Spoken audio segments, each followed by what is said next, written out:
Começa aqui mais um Conselho Consultivo. O governo grego tem de mudar de atitude. O Conselho é de Pedro Passos Coelho, que dá o exemplo de Portugal como referência para a Grécia. Segundo o primeiro-ministro, o governo grego tem de acreditar no programa para que ele possa resultar.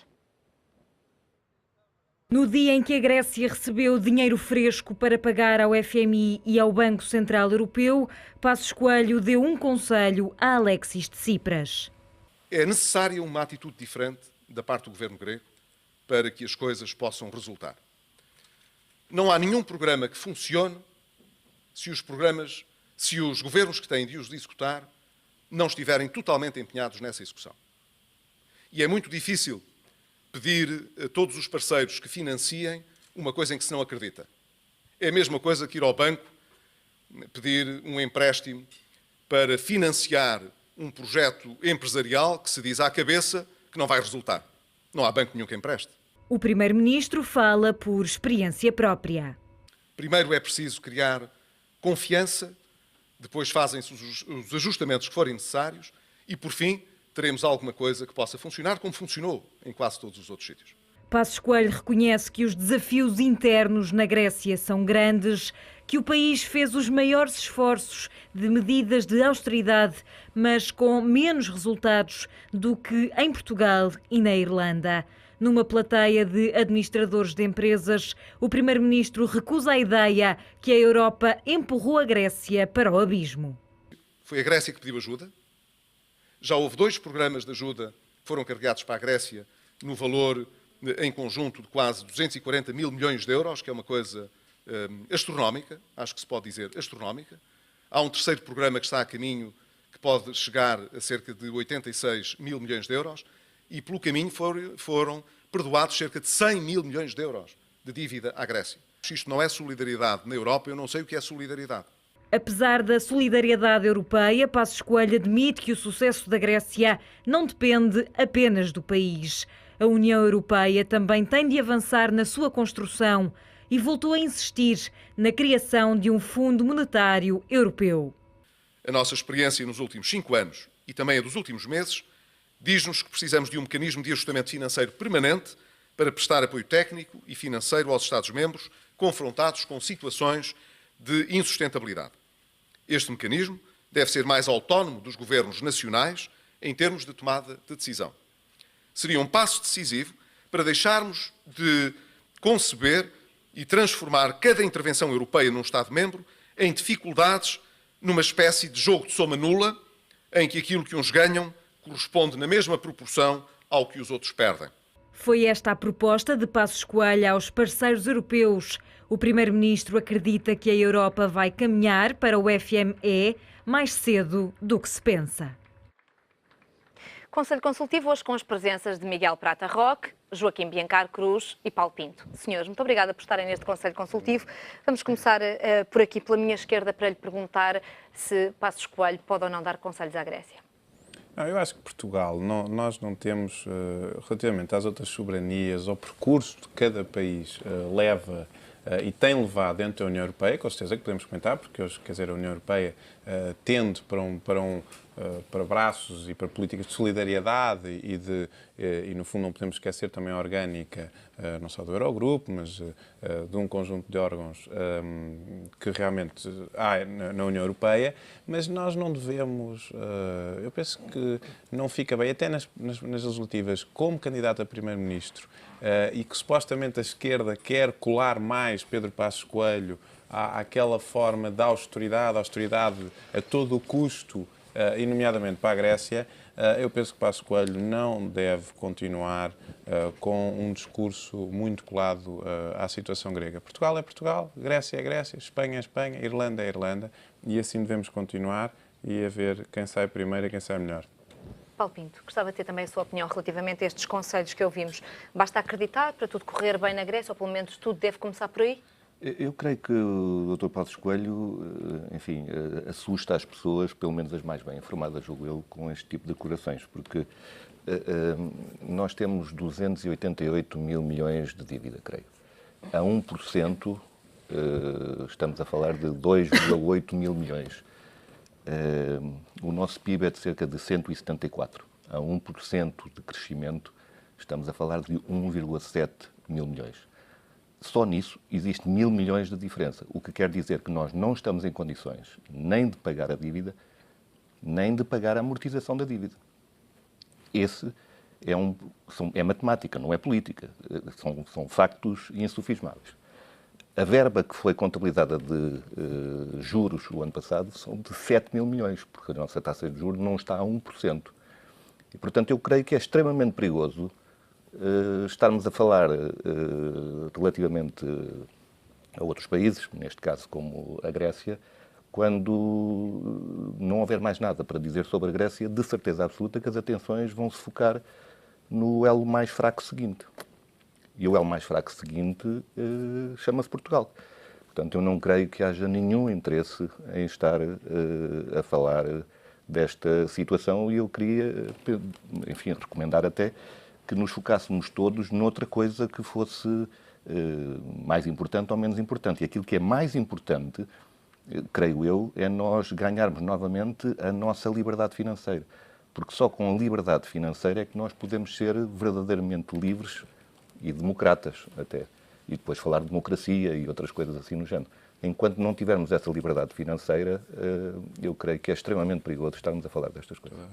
Miguel, sublinhando dos conselhos de Pedro Passos Coelho, a de Tsipras, um deles foi de que é preciso acreditar no programa para ele funcionar. Não acreditando, tudo começa já enviesado desde o princípio. Ao menos nesse ponto, concorda que há aí alguma parte de razão ou não? Eventualmente é o assumir de alguma culpa por parte do Primeiro-Ministro, uma vez que ainda em entrevista recente veio precisamente concluir que afinal não concordava com o programa e que aliás que os dados económicos do Programa de Assistência Económico-Financeira a Portugal estavam, segundo ele, com as contas erradas. Tanto assim é que depois foram feitas várias alterações sucessivas aos memorandos de entendimento. Agora, eu também gostava de dizer uma coisa. Era bom que nós começássemos a pensar também um pouco no futuro, que deixássemos de passar tanto tempo a falar de passado. Por exemplo, nesta pré-campanha eleitoral tem-se ouvido falar sempre a argumentação da parte da coligação Portugal à frente, tem sido sempre recuar a 2011 e fazer comparações com os dados de 2011, ainda a propósito dos dados de desemprego, também já tivemos um episódio lamentável em que a oposição e governo, no fundo, contestam os dados recíprocos e, portanto, era bom é que nós começássemos a perceber que já não estamos perante um programa de assistência económica ou financeira e que agora temos que gerar riqueza e temos que gerar futuro. E é isso que eu não tenho visto ainda na campanha eleitoral e, curiosamente, também ainda não vi o programa eleitoral da coligação de governo, o que é bastante espantoso, visto que estamos já neste momento no dia 21 de julho e continuamos sem saber, no fundo, quais são as linhas com que os eleitores se vão cozer para os próximos 4 anos. Começou já agora no plano político, vamos continuar por aí, olhamos agora para as presidenciais, ninguém quer falar de presidenciais, mas já muito se fala de presidenciais. Nesta altura, com as cartas que temos em cima da mesa, já conseguimos antever aquilo que vai ser o quadro. Qual é o candidato ganhador à direita e à esquerda? Bom, o que me parece é que estas eleições vão ser relativamente incaracterísticas, quer da parte da esquerda, quer da parte da direita. Por um lado, nos últimos anos, os pequenos partidos de esquerda, Partido Comunista Português, Bloco de Esquerda, têm feito das presidenciais um espaço para marcar posição e, portanto, apoiam candidatos próprios. Neste momento, com o surgimento da candidatura de Sampaio da Nova, aparentemente recolhe apoio do Partido Livre, um novo partido criado de uma cisão do Bloco de Esquerda, e parece que o próprio Bloco de Esquerda e até o Partido Comunista Português são, apesar de tudo, favoráveis a essa candidatura. Dentro do espectro do Partido Socialista, parece que a facção mais ao centro não está muito satisfeita com essa apresentação de candidatura e, portanto, eu acho que, do ponto de vista da esquerda, vai haver alguma indefinição e é normal que haja vários candidatos. Na direita, essa indefinição parece ainda mais acentuada, porque temos desde Marcelo Rebelo de Sousa, Rui Rio, Santana Lopes, Alberto João Jardim, o próprio Paulo Moraes, que foi militante do Partido Socialista e figura próxima de Rui Rio, é candidato. E, portanto, no fundo, o que me parece é que esta eleição vai ser muito incaracterística e vai ser mais próxima à eleição de 1986, quando tivemos a esquerda pulverizada com Maria de Lourdes Pintacil, Salgado Zenha. Curiosamente, nessa altura, a direita estava unida em torno de Diogo Freitas do Amaral. Mas, portanto, é muito provável que tenhamos uma segunda volta nas presidenciais. Mas isso, de facto, eu só temo um pouco que as presidenciais funcionem como que uma segunda ronda das legislativas e temo que o eleitorado esteja a ser também levado ao engano, porque no sistema constitucional português o Presidente da República tem um poder exclusivamente moderador. E eu tenho visto, talvez não tanto dos candidatos já anunciados, mas da parte da comunicação social, uma certa lidar com este tema como se os candidatos presidenciais fossem tomar posições claras sobre a política económica a adotar, sobre a política de ciência, sobre a questão da política externa. E, portanto, nesse sentido parece-lhe que é indiferente apresentarem a candidatura antes ou depois das legislativas? Parece-me que apresentar depois das legislativas dá uma certa ideia de oportunismo político, de estar à espera do que vai acontecer. Muito bem. Entrando agora em detalhe naquilo que são os candidatos à direita, qual é o candidato mais forte daqueles que está aparentemente posicionado? Sem dúvida que Marcelo Rebelo de Sousa. Marcelo Rebelo de Sousa é o candidato que entra melhor nas sondagens e na popularidade, nomeadamente na faixa dos mais jovens, das mulheres, de forma transversal. É sem dúvida o homem, não há escola nenhuma, não há ninguém que direta ou indiretamente não tenha uma história com o professor Marcelo Rebelo de Sousa, ou que tenha uma ligação afetiva, ou isto, é um homem transversal ao país. E quando às vezes até se coloca Rui Rio como um homem mais do Norte e que o Norte eventualmente não tem, o próprio Marcelo sempre fez questão de ter a sua ligação ao Celurico da Beira e ao Sporting de Braga, constantemente o refere.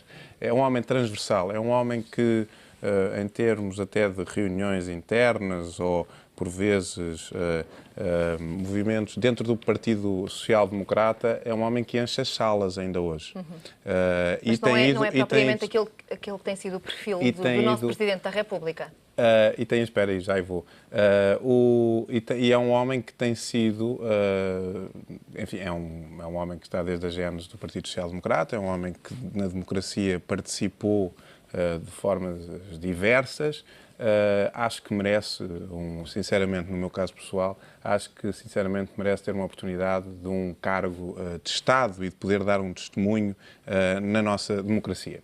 O Rui Rio, para mim, é sempre um homem mais executivo, é um homem mais para funções governamentais e que, nomeadamente, caso a vida não corra tão bem a Dr. Passos Coelho nas próximas legislativas, deverá ser uma reserva do partido, isto no meu ponto de vista, para que imediatamente possa assumir as funções, até porque o que se deslumbra é que possa existir algum momento de instabilidade, que nenhum partido consiga ter uma maioria absoluta e, caso não o consiga, é bom que os dois partidos sejam preparados até para qualquer eventualidade, nomeadamente, presumo que possa passar um orçamento, possa passar o segundo orçamento, o terceiro eventualmente não passa, nem para um lado de António Costa, se António Costa ganhar com uma minoria, nem para o lado da coligação, se essa ganhar com uma minoria.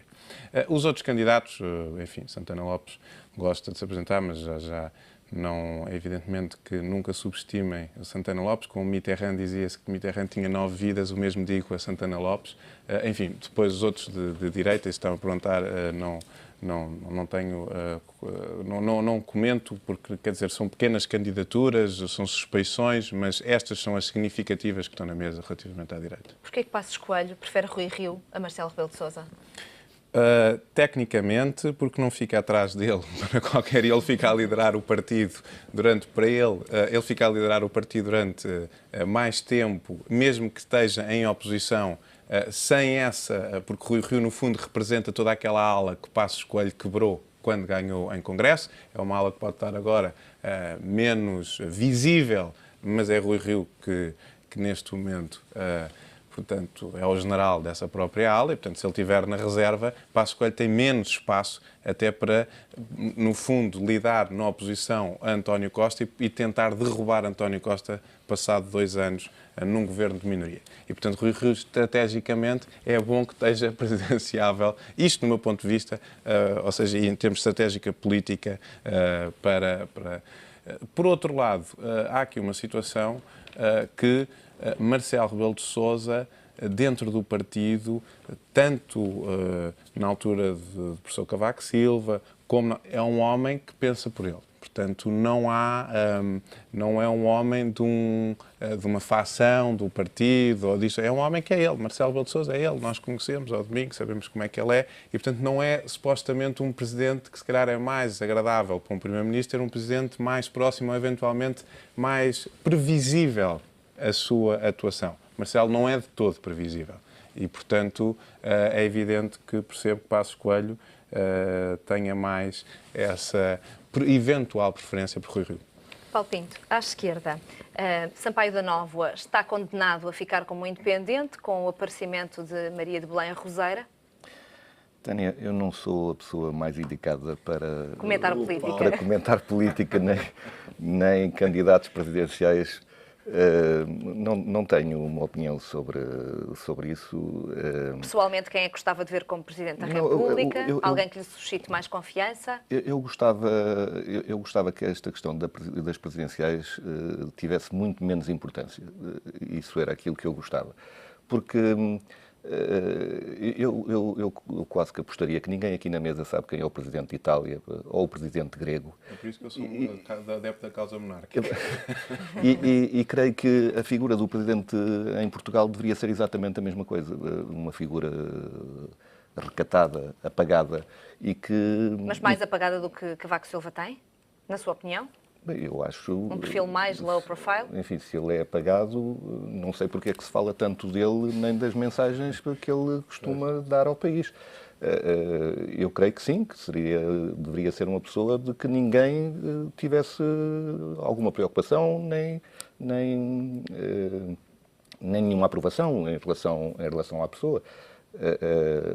A figura do Presidente da República não risca nada em Portugal, a menos que o país perca completamente a cabeça e que as pessoas percam também a cabeça. O que eu espero não venha a acontecer. Mas há quem defenda precisamente o contrário, mais intervenção do Presidente da República. Houve quem tivesse pedido mais intervenção do Presidente da República em determinados momentos de crise, nomeadamente naquilo que fosse o concílio ou o consenso entre os partidos, dos problemas relacionados com a banca, em chamar os banqueiros a Belém. Não concorda com nada disso? Ou o trabalho tem de ser de bastidores e não ser apenas noticiado? Eventualmente um trabalho de bastidores, mas enfim, eu não sou jurista e tanto quanto sei, há aqui juristas na mesa, mesmo que ele possa fazer esse trabalho de bastidores, ele não pode influenciar nada nem forçar nada. Não pode ou não deve?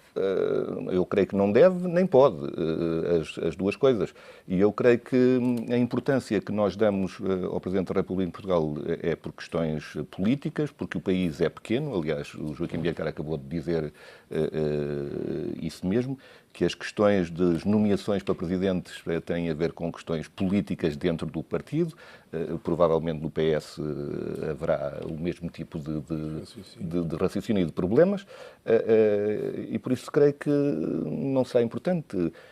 Estas notícias, como dizia há pouco, eu só as compreendo porque o país é pequeno, pouca coisa acontece, deveria acontecer mais coisas que fossem importantes e como não acontece nada de importante, nós damos importância às coisas que não têm importância, neste caso às presidenciais. Miguel, é assim, o Presidente da República tem pouca importância ou deveria ter menos? Bom, a nossa Constituição, teoricamente, estabelece um sistema semipresidencialista, em que devia haver um equilíbrio entre Assembleia da República e Presidente da República. Na prática, nós vivemos num sistema presidencialista de Primeiro-Ministro. E isso também é muito fruto dos poderes que o Governo tem no plano internacional. Este processo europeu, a crise das dívidas soberanas, veio demonstrar isso. Quem é que tem acesso a toda a informação? é o Governo, quer porque o Primeiro-Ministro vai às reuniões do Conselho Europeu, quer porque os vários ministros vão às reuniões do Conselho. E, portanto, cada vez mais o fenómeno da globalização e da internacionalização da política levou também ao apagamento das figuras dos chefes de Estado em sistemas como são o sistema português. Na maior parte dos países europeus, curiosamente, nós temos sistemas parlamentaristas, em que, por exemplo, o chefe de Estado ou é o monarca ou, por outro lado, é eleito pelo próprio Parlamento. E, portanto, isso esvazia logo o poder do chefe de Estado. No caso português, nós convivemos aqui com uma eleição direta para o Parlamento, para a Assembleia da República, e uma eleição direta para o Presidente da República, o que lhe dá muito mais poder. Eu diria que em tempos de crise, o Presidente da República pode ser importante fazendo, de facto, o apaziguamento político entre as várias forças e fazendo forças não só políticas, mas também sociais, económicas, culturais. Mas, de facto, eu acho que as pessoas às vezes esperam demais do chefe de Estado, esperam demais do Presidente da República. E talvez as pessoas devessem ser mais exigentes com a Assembleia da República, com os deputados que elegem a Assembleia da República. Exatamente. Por exemplo, nós agora estamos numa fase em que se estão a discutir as listas partidárias. Parece que na comunicação social se tem falado mais das listas do Partido Socialista, mas o Bloco de Esquerda hoje parece que apresenta também as suas listas de candidatos. Era importante que os nossos representantes na Assembleia da República fossem isso, fossem vozes autónomas, vozes esclarecidas, que defendessem os seus programas políticos, o seu compromisso com os eleitores. E muitas das vezes nós desvalorizamos o Parlamento. O Parlamento muitas das vezes é uma caixa de ressonância. É uma caixa de ressonância do governo. Mas acha que é desinformação face àquilo que é o sistema político? As pessoas deviam dar mais importância aos parlamentares do que dão ao Presidente da República? Acho que a responsabilidade passa muito também pelos candidatos a titulares de cargos políticos que não os esclarecem suficientemente. Mas eu também percebo que um candidato a Presidente da República não pode fazer uma campanha dizendo assim: eu não tenho poder para resolver isto, desculpe lá, mas eu não tenho nada a ver com isso é função do Governo, isso é função do Tribunal.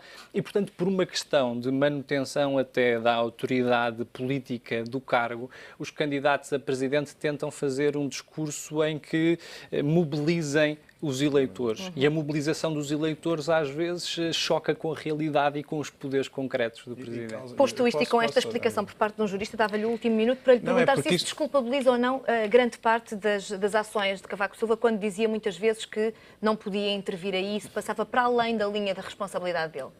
Não, o Cavaco Silva nisso, sem dúvida. Versus, por exemplo, Mário Soares, que passava a linha completamente sem problema nenhum e atropelava a linha e considerava a ser um leão trotskista nessa matéria no exercício... sobretudo no segundo mandato. O PSD apoiou no segundo mandato. Mas relativamente a isso, é evidentemente que esta frustração tanto da presencial e até na campanha eleitoral, quer dizer, acaba por não ser verdade e as pessoas depois ficam frustradas. Claro. Até quando notam que há alguma guerra, por exemplo, quando há uma maioria absoluta, mas não só, quando há, por exemplo, não há uma maioria absoluta, em que realmente fica ali o cargo presidencial.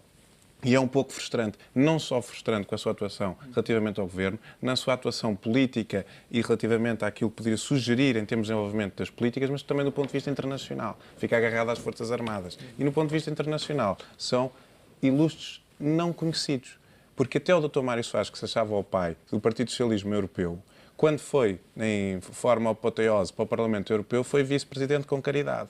Porque não é reconhecido internacionalmente. Os Presidentes da República não têm uma imagem internacional. O único que realmente tem, porque se perdura há mais de 20 e tal anos no poder, é Cavaco Silva, não como Presidente da República. A República Popular da China, quem tem respeito em Portugal é por professor Cavaco Silva, não é por qualquer outro. Porque são regimes, como outros regimes no mundo, onde sobretudo impera essa coisa da continuidade e o personalismo. Muito obrigada, senhores, por terem vindo a este Conselho Consultivo que hoje fica por aqui.